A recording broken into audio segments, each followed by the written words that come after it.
Hi, I'm Dr. Stephen Goldstein.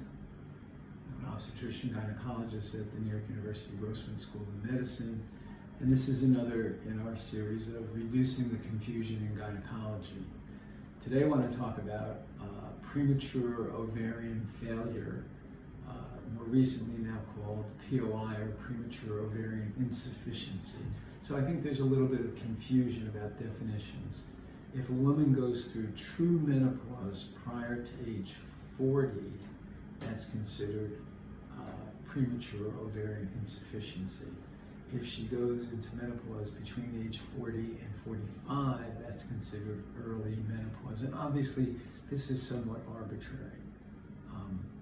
But premature ovarian failure is a very unique diagnosis, very different than your garden variety menopause, the average age of which is 51.4. There are a number of reasons. In the first place, if someone goes through menopause, they stop making any estrogen whatsoever. They stop ovulating, they can no longer get pregnant. Nature expected most women to make estrogen and some progesterone until around age 51.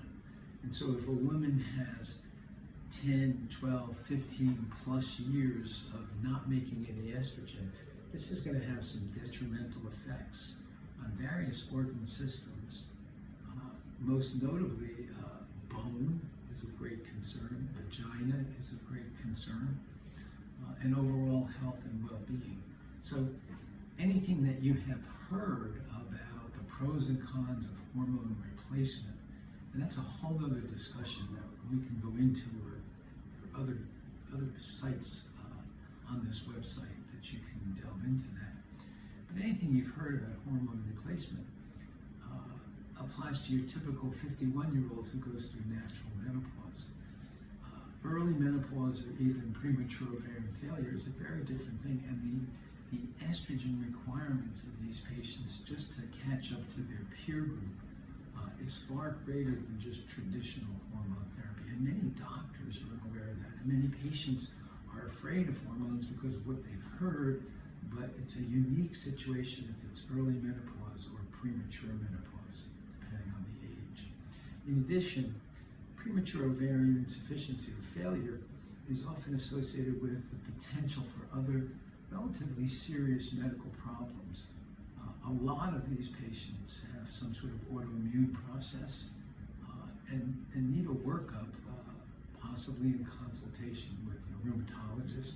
Certainly need to have what are known as thyroid antibodies, because there's a very high incidence of thyroiditis with thyroid antibodies.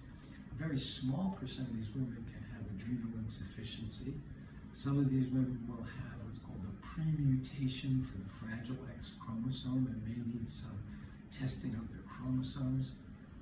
So the bottom line, or the take-home message here is, if you or anybody you know has menopause prior to the age of 45, this is a unique situation that needs special attention from somebody who understands that this is not just garden variety menopause. I hope you find this helpful. As usual, don't hesitate to ask for consultation if you think it's going to be of value.